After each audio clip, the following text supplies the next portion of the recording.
রাষ্ট্রীয় মর্যাদায় শেষ বিদায় জানানো হলো ২১শে পদকপ্রাপ্ত বরেণ্য চিত্রশিল্পী ও সাংস্কৃতিক ব্যক্তিত্ব মুস্তাফা মনোয়ারকে।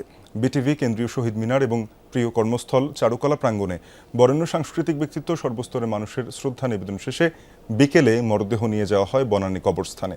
বিস্তারিত মশিউর অনিকের প্রতিবেদনে।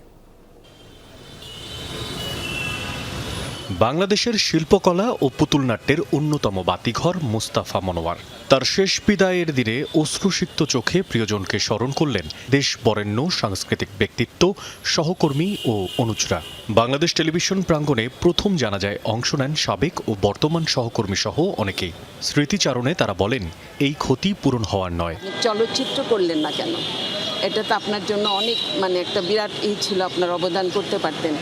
তখন স্যার অনেকক্ষণ চুপ করে থেকে বললেন, মেনকা, এটা আমার জীবনে অনেক বড় একটা ভুল হয়ে গেছে। আধুনিক টেলিভিশনের রূপকার এক কথা ছিল। আমাদের এখন এতগুলো টেলিভিশন চলে, কিন্তু আতুর ঘর কিন্তু এখান থেকে বিকাশটা করেছে। ছোটবেলায় অনেক সময় কাটিয়েছি, স্টুডিওতে যেতাম, অনুষ্ঠান দেখতাম, আব্বুর কাজ দেখতাম, ভালো লাগতো। এখন ফর দ্য লাস্ট টাইম আসতাম। শোকাবহ এই দিনে তথ্য ও সম্প্রচার মন্ত্রীও বিটিভি প্রাঙ্গণে স্মরণ করেন মুস্তাফা মনোয়ারের সৃষ্টিশীলতাকে। যারা মুস্তাফা মনোয়ার সাহেব এমন একজন মানুষ ছিলেন, দেশের সমস্ত প্রতিভাবান মানুষ যদি আমরা একটা তালিকাবদ্ধ করি, তার মধ্যে প্রথম সারির একজন মানুষ ছিলেন মরহুম মুস্তাফা মনোয়ার। সংশ্লিষ্ট সকলকে আমি বিনীতভাবে অনুরোধ করব আমাদের মন্ত্রণালয়ের সঙ্গে যোগাযোগ করতে, এবং এই ক্ষেত্রে আমি সার্বক্ষণিক পৃষ্ঠপোষকতা দেওয়ার চেষ্টা করব। ওনার মধ্যে এত বহুমাত্রিক গুণের সমাবেশ ছিল যে শিল্প সংস্কৃতির কোনো অঙ্গনেই তাকে ছাড়া ভাবা যেত না। এরপর বরেণ্য চিত্রশিল্পী মুস্তাফা মনোয়ারের মরদেহ নেওয়া হয় কেন্দ্রীয় শহীদ মিনারে। সেখানে তাকে দেওয়া হয় গার্ড অফ অনার।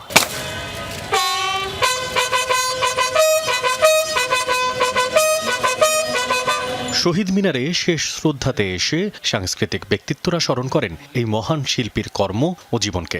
মুস্তাফা মনোয়ারের যে সৃষ্টিশীলতা, যে শিল্পকর্ম, যে অবদান, সেটাকেও আমরা ধরে রাখবো। এত মগ্ন শিল্পের মানুষ আসলে আমি জীবনে খুব কম দেখেছি।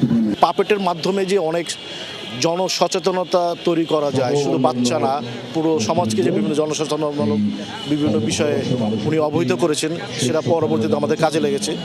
850 জন মেম্বারের যে প্রতিষ্ঠান ডিরেক্টরস গিল্ড অফ বাংলাদেশ, যে পেশাগত সংগঠনগুলো আছে, তার মধ্যে একটি অন্যতম সংগঠনে উনি পরিণত করতেন। দুপুরে ঢাকা বিশ্ববিদ্যালয় কেন্দ্রীয় মসজিদে দ্বিতীয় জানাজা শেষে মরদেহ নেওয়া হয় ঢাকা বিশ্ববিদ্যালয়ের চারুকলা অনুষদে। দীর্ঘদিন যেখানে শিক্ষকতা করেছেন, সে প্রিয় প্রাঙ্গণে সাবেক সহকর্মী, পরিচিত মহল আর সাধারণ শিক্ষার্থীদের শেষ ভালোবাসায় সিক্ত হন মুস্তাফা মনোয়ার। চারুকলার আবেগ ঘন বিদায় পর্ব শেষে বিকেলে মরদেহ নিয়ে যাওয়া হয় বনানী কবরস্থানে। সেখানেই তার দাফন। মশিউর অনিক, যমুনা নিউজ, ঢাকা।